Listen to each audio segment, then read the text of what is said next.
continue the same thing, problems, and particularly based on the linear functionalism. The first problem is, suppose the space CAB, the space CAB we have already discussed, set of all continuous functions defined over the closed interval AB. Now, we are taking the C dash AB. C dash AB is the set of all, is the norm space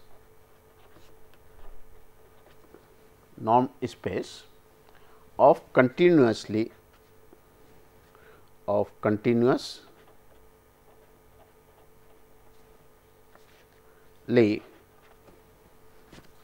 differentiable functions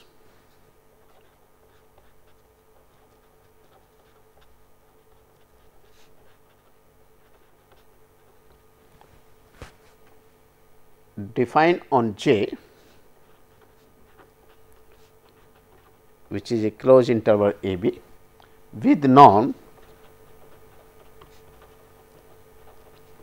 defined by norm of x is maximum of mod x t, t belongs to J, plus maximum of mod of x prime t, where t belongs to J.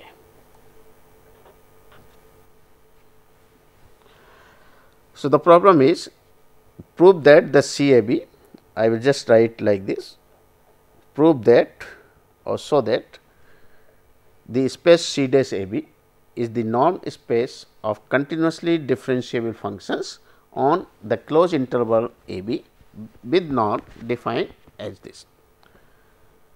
Clear?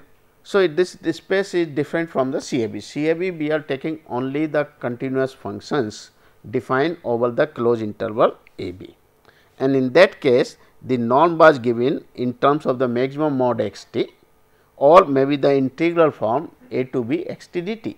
But here not only those continuous functions are there, even we are including those functions, means instead of taking those continuous functions for all the continuous functions, we are taking those continuous function whose differentiation is also a continuous function, whose derivative is also a continuous function. So, set of all continuously differentiable functions, okay, is that is why we are adding this term also in order to get all the properties of the norms satisfied.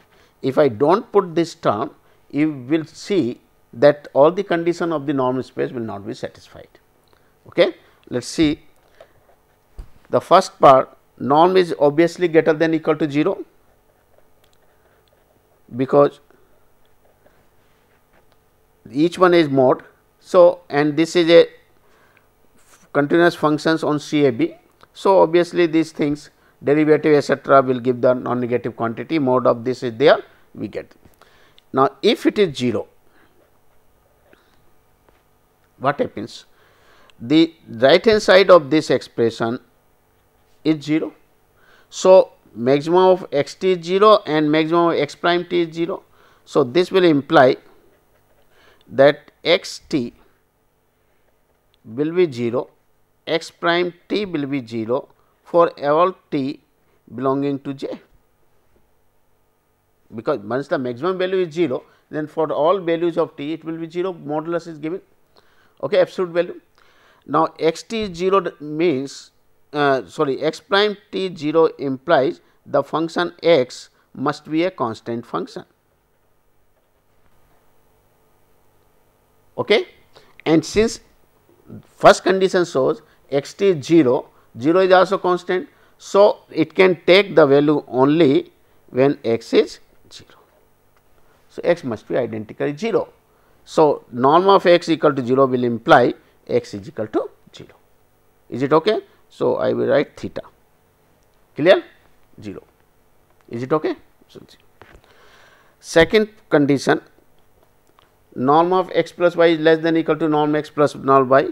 I think obviously it is true, is it not? So, I will not write this way, this is norm x plus norm y, one can obviously see.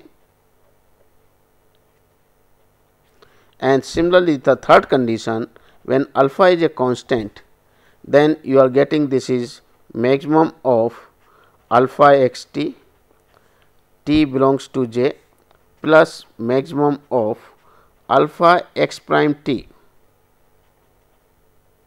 this is alpha x prime t and t belongs to j. So, we can take mod alpha outside and remaining thing is norm x. So, all the conditions of this are satisfied, therefore, it forms a norm space. Clear?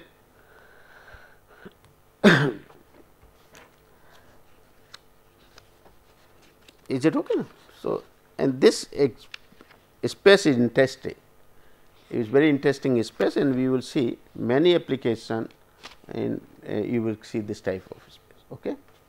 Now, another problem, if f is a bounded linear functional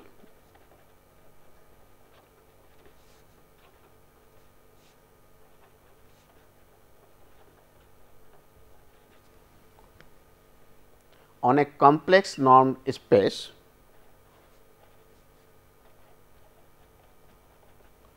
complex normed space capital X,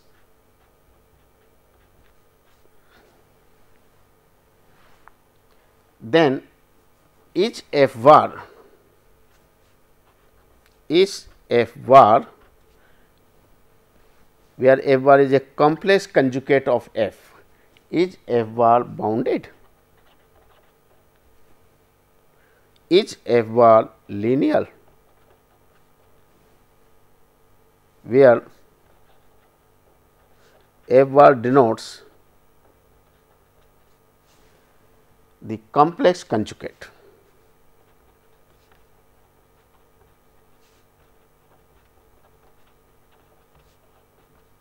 F. F bar x means complex conjugate of f x. Okay? That is.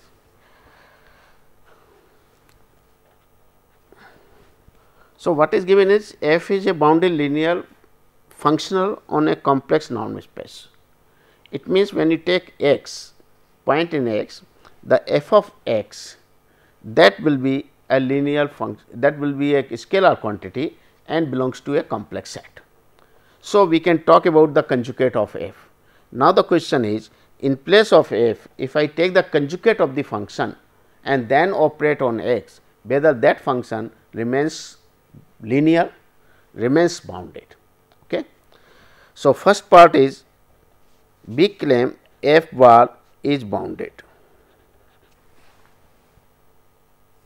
Why? What is the condition of the boundedness? Because f is bounded,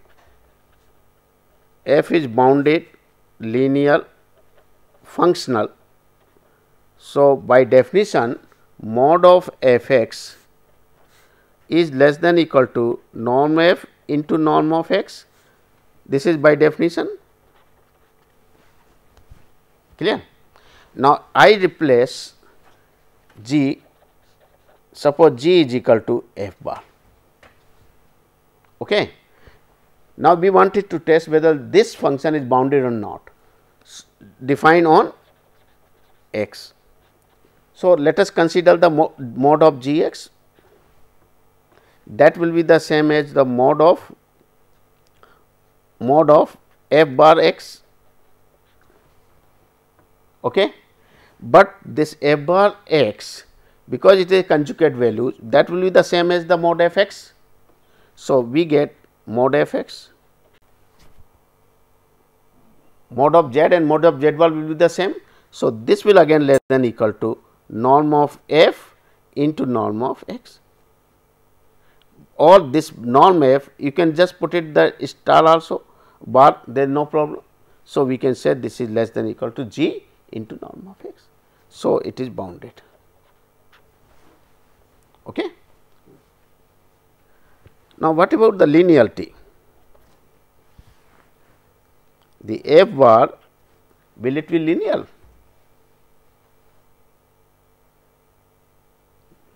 F bar is not linear. It means the condition of the linearity, that is f of alpha x plus beta y, should be equal to alpha f x plus beta f y fails, or maybe one of the condition fails, because there are two conditions. One is f x plus y is equal to f x plus f y, another one f of alpha x is alpha times f x. So, if one of the condition fails, then you say f is not linear. So, I take f bar alpha x. Okay. Now, is it the same as alpha x conjugate? Basically, f bar means a function f defined on some point and then taking the conjugate, that is the f bar. So, alpha x function is defined and then taking conjugate, but f is linear. So, we can write alpha times of f x conjugate as f is linear. By the property of linearity, this alpha can come outside. Since alpha belongs to as a point in C, so when you take the conjugate of this, it will be equal to alpha conjugate into f bar. Clear? It means f bar of alpha x is not equal to alpha times f bar x. So, it is not linear. Okay. So, function f is bounded and linear, but the conjugate of this will remain bounded, but not linear. So, that is the interesting you can find. Sir, would you kindly repeat this thing? So, which one? F bar alpha x. F bar of alpha x, this is okay. Then we are not touching this one bar, we are applying the property of the linearity of f. F is linear, so alpha can be taken outside, and then this will be alpha bar into this bar. So, that is what. But actually we wanted the alpha times of f bar x if it is linear. So, it does not satisfy that condition, therefore, it is ceased to be a linear. Okay. So, this completes.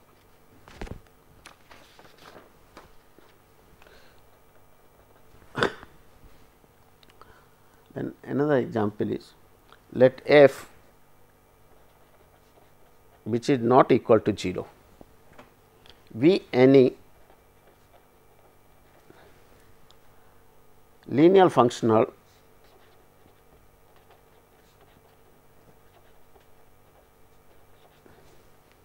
on a vector space x,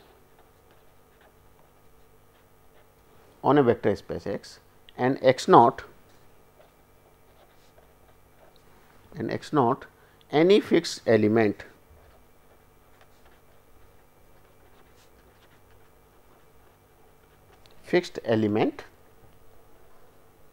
of x minus n f, where n f is the null space of f.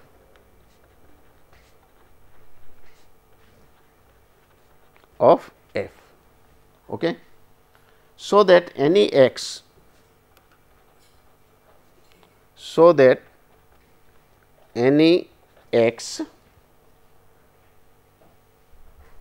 belonging to capital X has a unique representation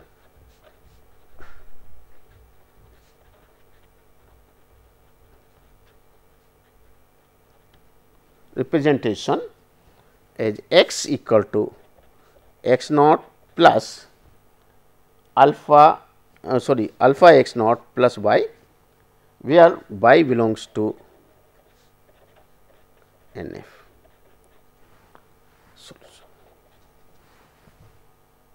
Let us see what is this.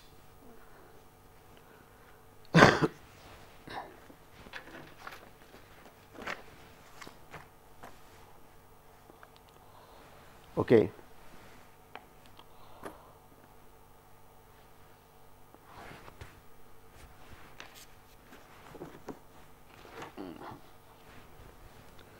f is be any non-linear f be any linear functional vector and x naught be any fixed element of x.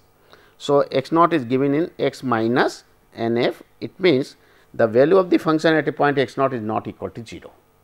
Clear? Achha, what we want is that we wanted to show that any element x has a unique representation of this form, okay, where alpha is a point in complex plane in the field of x, alpha belongs to the field of scalar of x and bi is a point of n f. Okay, this we are. So, let us choose. So, kindly tell us the definition of null space. Okay. Null space is the set of those points, or we know the null space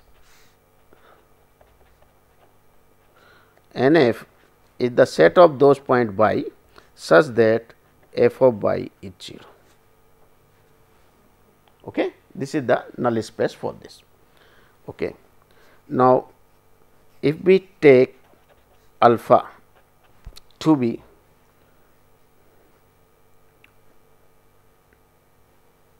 x f x divided by f x naught.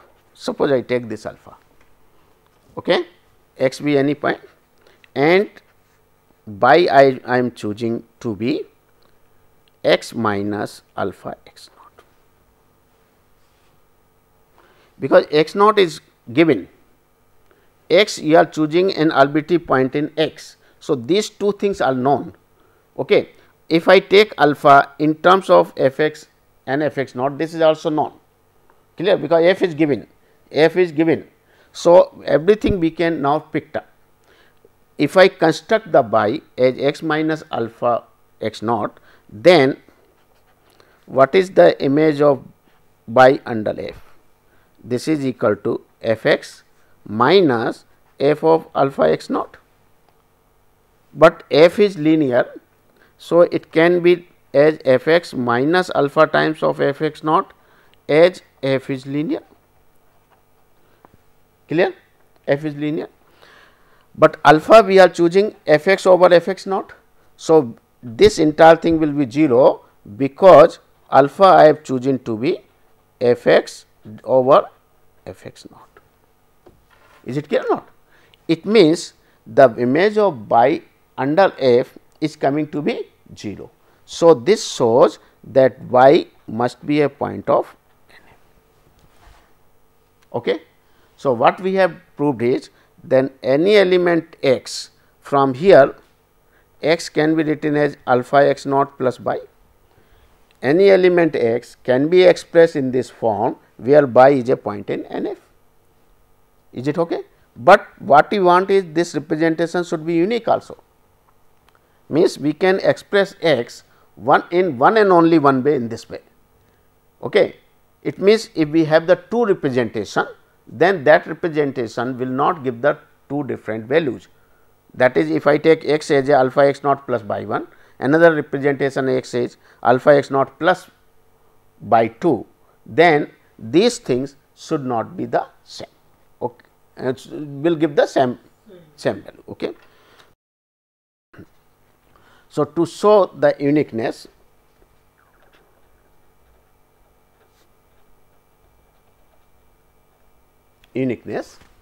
suppose it has two representations. Suppose x has two representation.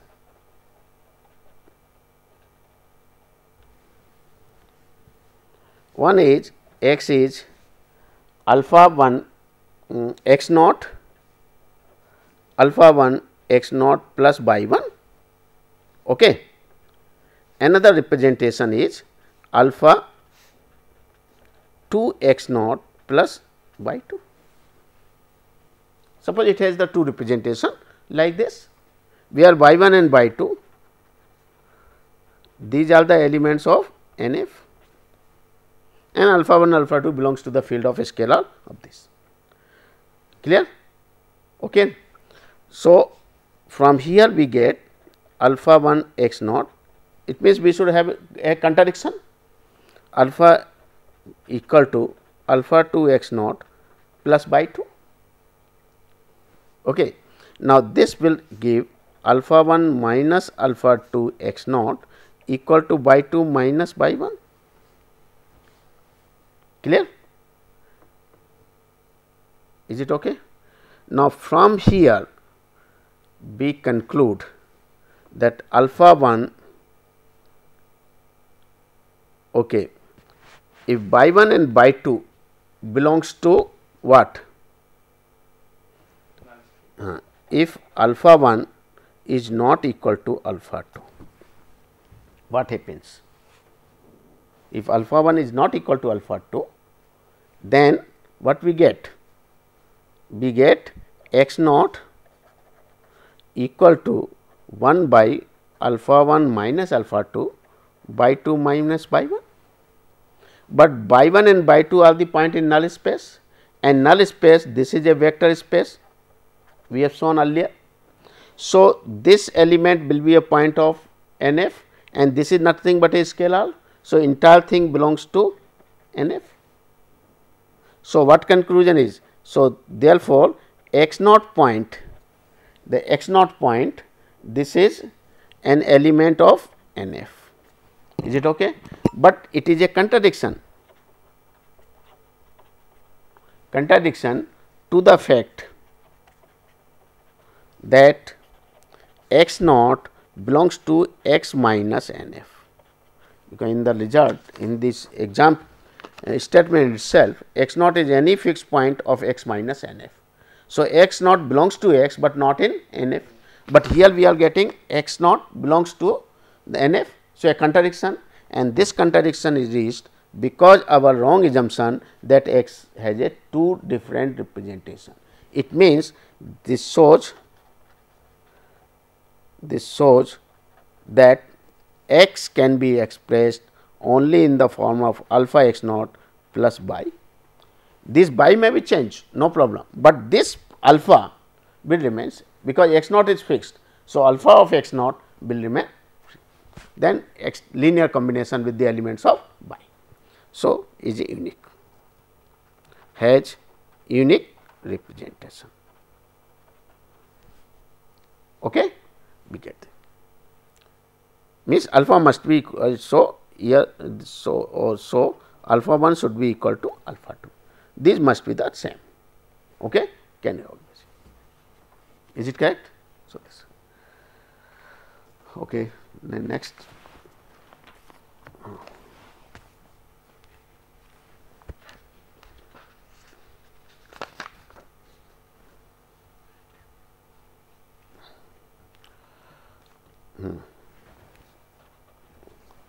So that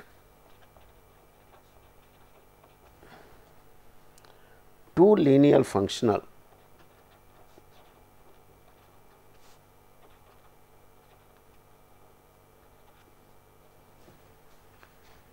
f1 which is not equal to 0 and f2 which is also not equal to 0, the non-zero linear functional, which are defined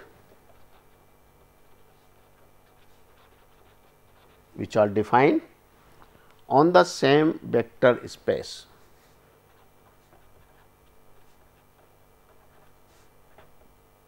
Vector space capital X and have the same null space.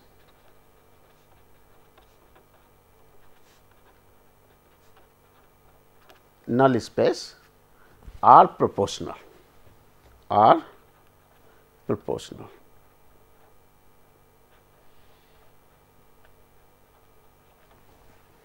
Are proportional. So, this is what we want.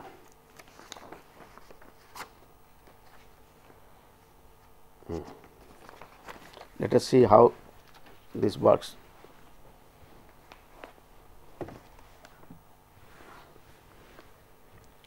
So that the two linear functional f1 and f2 which are defined on the same vector space X have the same null space and have the same null space are proportional. It means f1 f2 x can be expressed as a constant times of the f1 x. then only, is it not? This we wanted to show. Now, prior to this we have proved one result, one example we have done, that if f is any non-zero linear functional, then any element x, and x naught is a fixed element of this, then any element x can have a unique representation like this. So, we will take advantage of this, okay, because f is giving to be non-zero, here f 1 and f 2 both are giving to be non-zero. So, we can take up one function, say f 1 first, and then any element x can be expressed uniquely in this form alpha x naught by naught. So, let us take solution. So, by previous example, should I write this by previous example? Okay. We can say any element x, any element x belonging to capital X, is it not, has a unique representation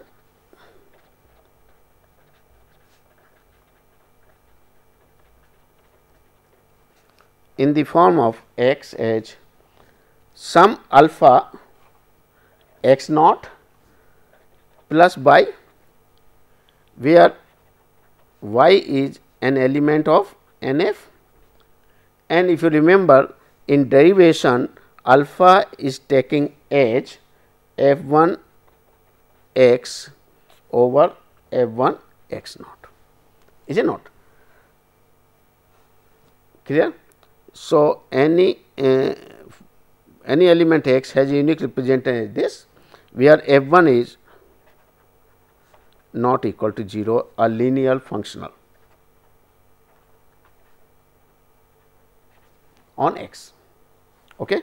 So, basically we are writing x to be f 1 x over f 1 x naught into x naught plus y.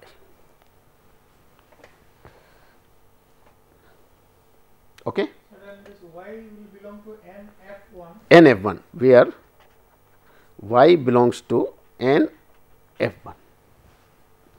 Is it okay? Now, what is given in the question? Two linear functionals are given, both are non-zero. I am picking up only one linear functional and applying the previous example and writing the expression x in terms of f 1. Is it okay? Where this element belongs to y. But another condition is given, that f 1 and f 2 have the same null space. It means n f 1 will be the same as n f 2. Okay. So, the value of y under f 2 must be 0. Okay. So, the value of y under f 2 must be 0. That is, what is the value of this? Y is nothing but the x minus f 1 x x naught into x naught. This must be 0. Is it okay? Or from here, can you say f 2 x minus f 1 x f 1 x naught into f 2 x naught is 0. Is it okay? Because f is linear, f 2 is linear. What are the constant now value? F 2 x is a variable, because x is variable. So, it will have a different value depending on x, but this has a fixed value, this has a fixed value. So, basically f 2 x can be written as constant times of f 1 x. So, this implies f 2 x is equal to constant times k of f 1 x. So, are they not proportional? So, f 1 and f 2 are proportional. Clear? It is a good example. So, this gives a conclusion here like this. Suppose on the vector space X or norm space X, if we are having the two different linear functional, then if their null space are the same, then they are proportional. Sir, excuse me. What is the linear vector space? Linear vector space. How do you define a linear? Actually, the vector space means the set X together with the operation addition and multiplication, then this is called the vector space, or sometimes we call the linear space. Okay. But linear vector space we mean when this addition and scalar multiplication they are jointly continuous, then space is said to be a linear vector space. Okay? Linear vector space. For the vector space, the continuity of the addition and scalar multiplication is not required. Simply we test it whether it is closed with respect to the operation addition, all the 5 pole property with the scalar multiplication or 5 pole property, then it is a linear space. Clear? But if on this structure, if I define some norm, okay, or some other operation in which the addition and scalar multiplication becomes continuous. For example, if I define the norm, then what happens, the norm becomes continuous with respect to addition as well as scalar multiplication.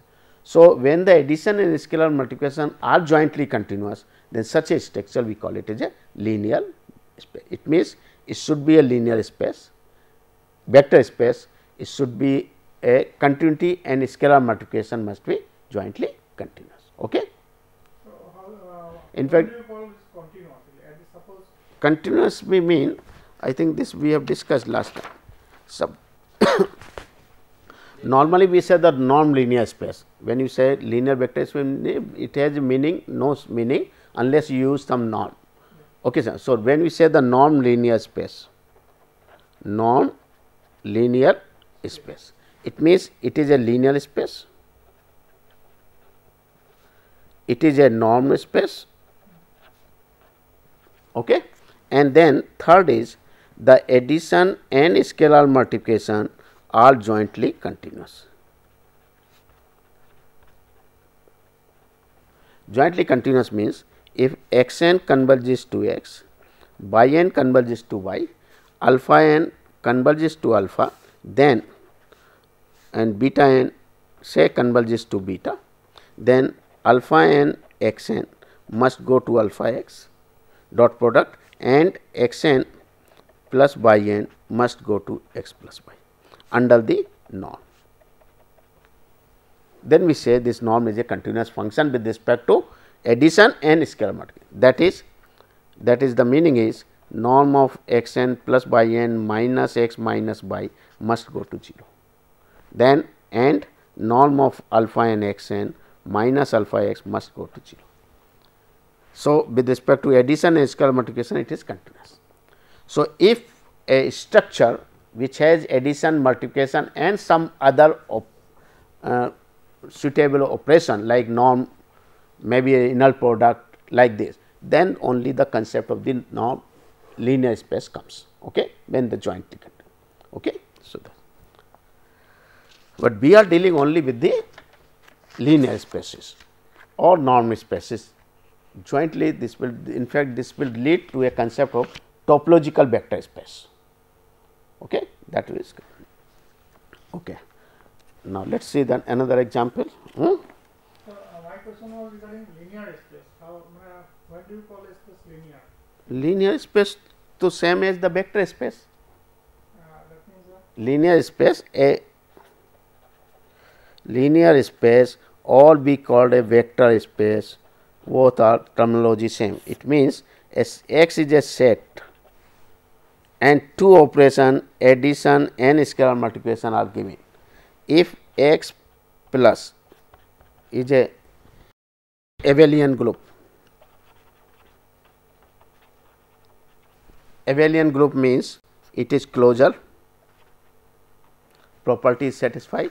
Closure means if x 1 belongs to x, x 2 belongs to x, then x 1 plus x 2 must be in x. Closure property. Okay. Then identity, associative property. Associative means x 1 plus x 2 plus x 3 is x 1 plus x 2 plus x 3, where x 1, x 2, x 3 these are the elements of x. Okay. Then third is first, second, then identity for addition. There exists an element 0 belongs to x such that x plus 0 is 0 plus x equal to x, and this is true for every x belongs to x. Then we say that identity element with respect to the addition exists. Okay. And fourth is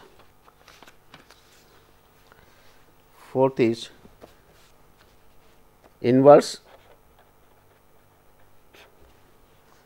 corresponding to each x belonging to capital X, there exists minus x belongs to x such that x plus minus x equal to 0 equal to minus x plus x. Okay. Then this is called the additive inverse of x. Then abelian or commutative. Up to here 4 property, it is called a group. X plus is a group, and when you take another property commutative, that is if x 1 plus x 2 is the same as x 2 plus x 1, then where x 1 x 2 are any arbitrary element of x, then we say it satisfies the commutative property and structure is the abelian group. Okay. So, with respect to the first operation, x must be an abelian group. Then second one is, so this is the first A condition. So, there are 5 conditions are required to satisfied to be abelian. Now, B, x with respect to multiplication, this is scalar multiplication, is a semi group. That is, if alpha belongs to the field K of scalars, x belongs to capital X, then alpha dot x must be a point of x. So, closure property, this is the closure property for scalar multiplication. Then alpha dot beta dot x, this will be equal to alpha dot beta dot x. Okay. Then alpha plus beta dot x is alpha dot x plus beta dot x. Okay. This is true. Then alpha dot x plus y is the same as alpha dot x plus alpha dot y. Then another property is 1, there exists 1. Okay. See, there exists a 1 belongs to x such that 1 dot x is equal to x for all x. Scalar multiplication, identity for multiplication. Okay. So, this property has a semi group, like so. Basically, there are 10 property satisfied by this. Okay. So, these properties we call it as a semi group. Is it okay or not? Huh? If all properties are satisfied, then we call that vector space as linear vector space. Huh? Of all the properties, yeah. Yes. Huh? Any vector space is linear. Linear has no meaning. Linear space is the same as the vector space. It is termed as in book for this wavelet transform. Huh? I am reading. Huh? That is termed as linear vector space. Linear vector space is different than the linear space or the vector space. I told you. Yeah, what is that actually? My question is referred to that only. That just now I earlier told. When the operation addition and scalar multiplication, they are also connected with some other operation which is jointly continuous, then it is called the linear vector space. Okay. Now, maybe some books use the word linear space also as a linear vector space in some books, but normally we use the like Kreyszig here in this book, linear space and linear vector space different concept, but in some books linear space and linear vector space they consider to be the same which satisfy this property. So, depending on the books.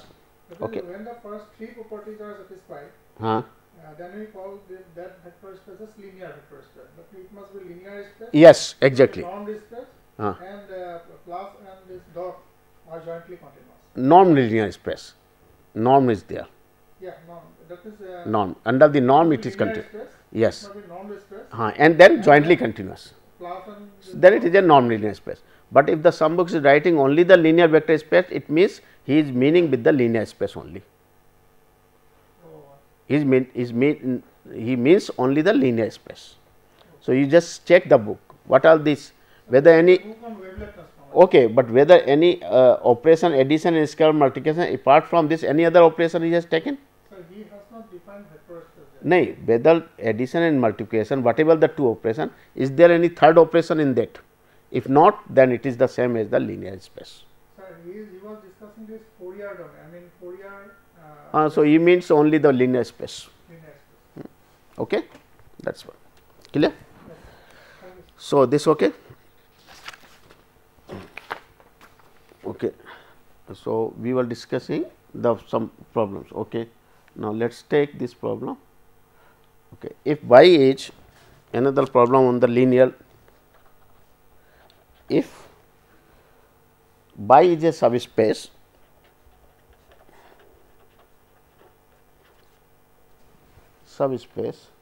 of a vector space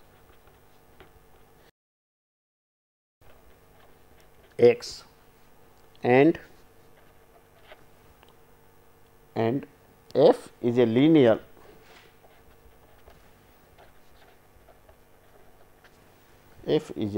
functional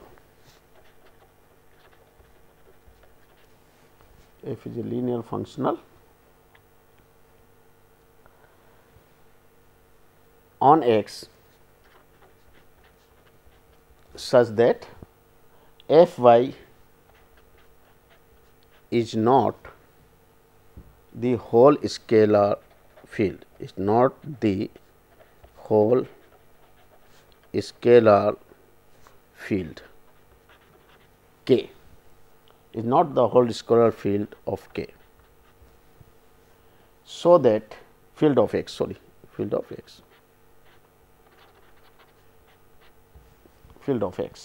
so that f y is 0 for all y belongs to capital Y. All y belongs to capital Y. So, what is this? If y is a subspace of a vector space, this is our vector space X over the field of scalars say K. K is the field of scalar. Y is a subspace of this vector space and f is a linear functional defined on X. Then it will have the image f of y, each element of y will be mapped. So, this is the f of y. Okay. Now, this is a linear function. So, this will be the set of scalars, basically scalars belonging to K. Now, what he says is if f I y is not equal to K, that is it is a subset of proper subset of K, then f y will be 0 for all y belongs to this. Y is a subspace of the vector space and f is a linear functional on X such that f y is not the whole scalar field of X, that is image of y under f is not equal to K. There are some more scalars are available, okay, which are not in f y. Then what he says is that the value of element y under f should be 0, that image of such a function f, okay, will take all the points elements of y to be 0. Okay. So, that is what is. Let us take this, let us see this. Suppose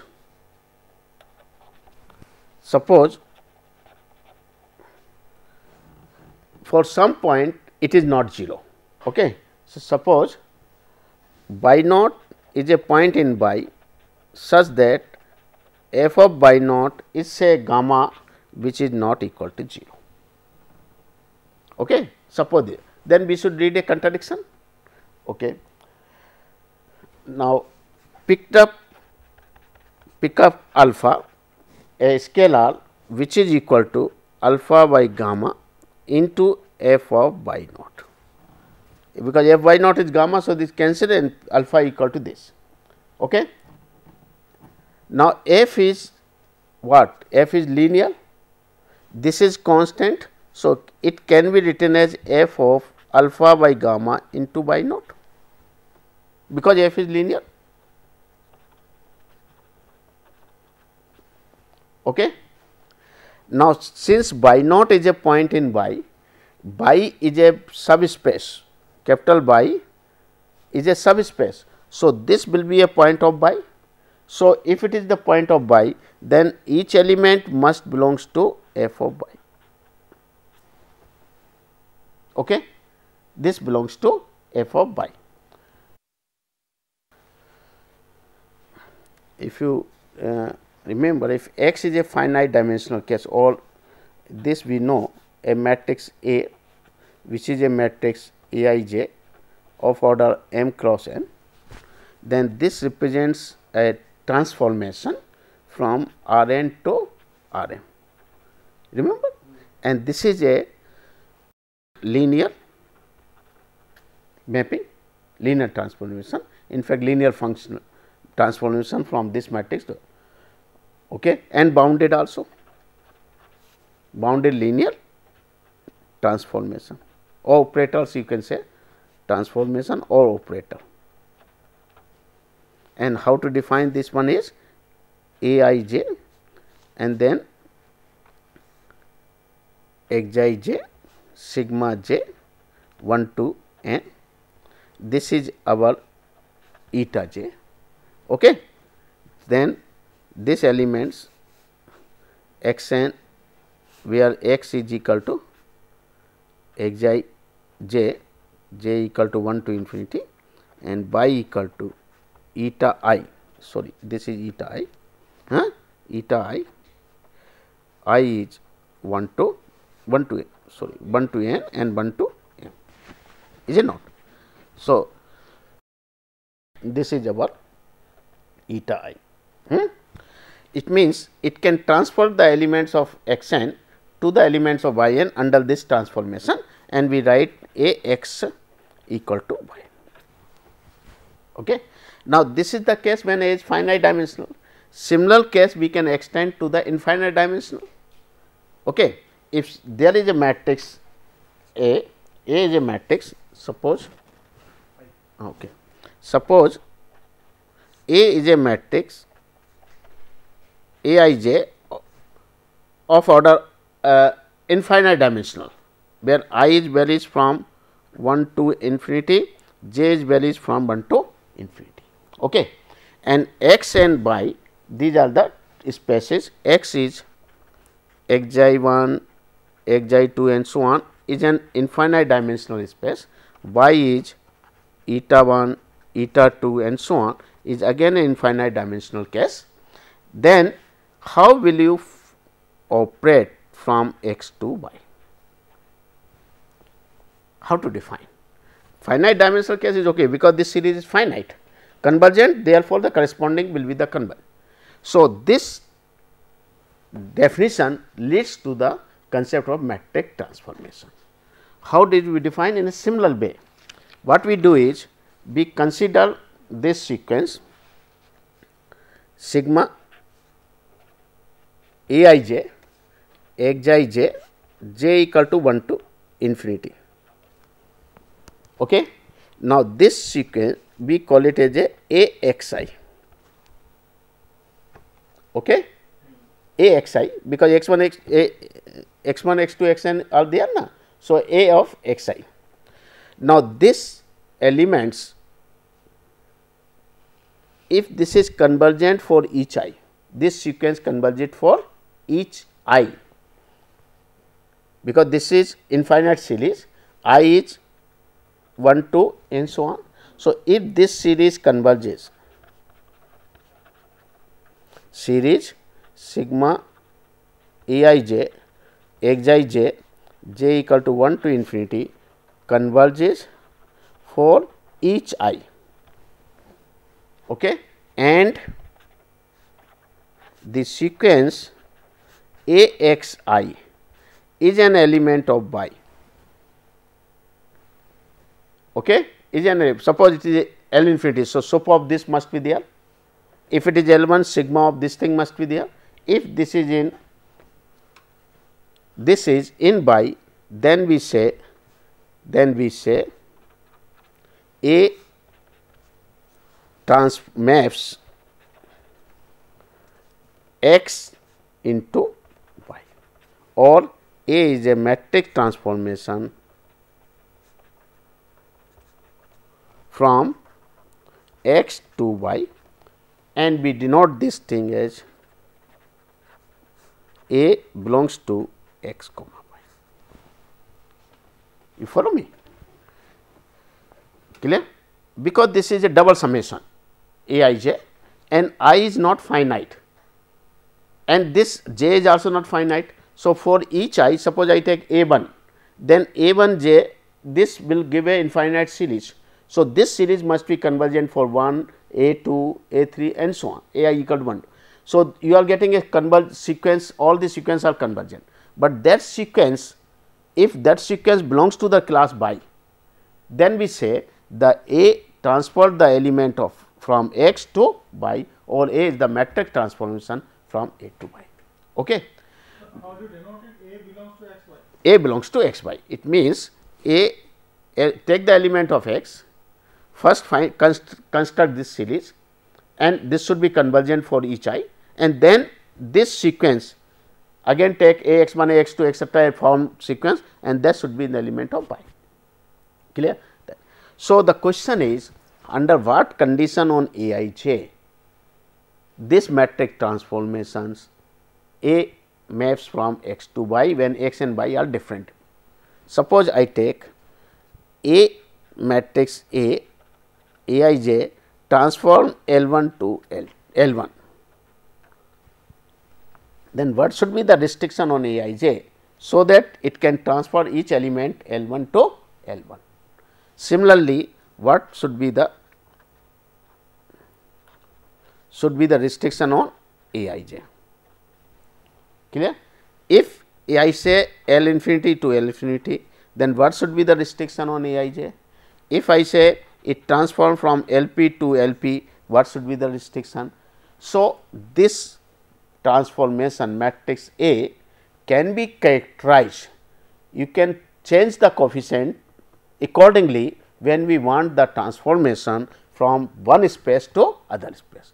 As soon as you change the space, the corresponding coefficient of the matrix will change, okay, and that gives you the characterization of the matrix required for transform. Suppose you are dealing with a problem where your domain is a space L 1, but you wanted the elements should go to the L infinity, is it not? So, in that case, what type of the matrix you should use, so that it can transfer the element of L 1 to L infinity. Clear? Similarly, if you have some range space, something is specified, but domain is something different, the corresponding matrix can be taken, can be chosen suitably, so that you get the. So, that gives you a very interesting thing, and in fact, I wanted to complete this verse. So, maybe next time we see that, okay, and that will be useful. Okay, thank you.